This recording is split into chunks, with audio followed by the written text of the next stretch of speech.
So this question has a kind of frustrating line reference because it's in two very different parts of the passage, right? 40 and 83. We've talked about that for some of the other videos, for some of the other questions. But it shouldn't really bother us for this question. We're just given an instruction about where to look. We should read those lines. We should read a sentence before and after. We should really just make sure we have the context. And we're really looking for ideas that are in both spots. That would be the ideal situation, is that if something's mentioned in both places, it probably has a big part of our answer. So let's take a look, 40 and 83. So we want to know why she's using this word tyrant. So here we go, 40. It's right there. Let's read a little around it. So by the Constitution of the United States, the whole physical power of the North is pledged for the suppression of domestic insurrections. And should the slaves, maddened by oppression, endeavor to shake off the yoke of the taskmaster, the men of the North are bound to make common cause with the tyrant and put down at the point of bayonet every effort on the part of the slave for the attainment of his freedom. Okay. So what she's saying here is that the South is the tyrants, right? The slaves are rebelling against the tyrant. We're going to have to side with the slave owners. So that's who she's talking about here, the slave owners. Let's go to this other line. 83 puts it right here. Our country is as dear to us as to the proudest statesman, and the more closely our hearts cling to our altars and our homes, the more fervent are our aspirations that every inhabitant of our land may be protected in his fireside enjoyments by just and equal laws, that the foot of the tyrant may no longer invade the domestic sanctuary, nor his hand tear asunder those whom God himself has united by the most holy ties. Let our course then still be onward. So here she's not really coming out and talking about slavery, I guess, but they're talking about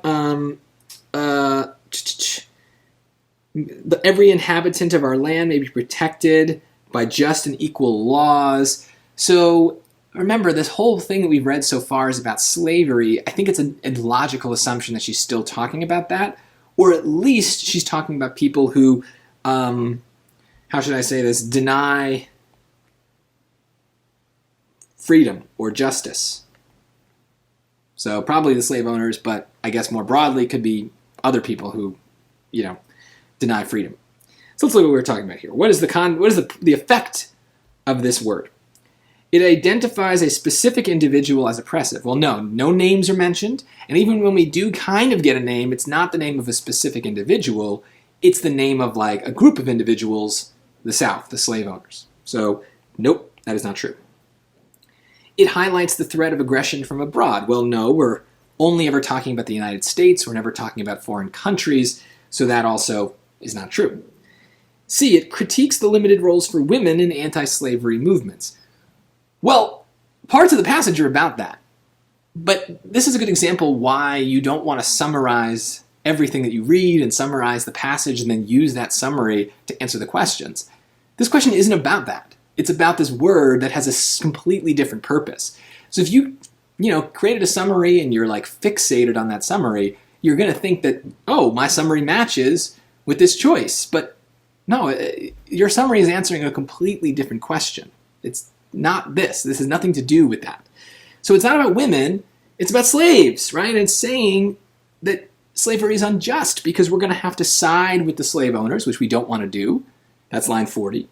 Or that we are going to move onward. We are united under God to stop the tyrants and to stop the slave owners. So it's saying it's bad. So this does match with both of them. That is the answer. It doesn't matter that it's in two separate places. We're looking for a commonality, and slavery is that common theme. So choice D is the answer.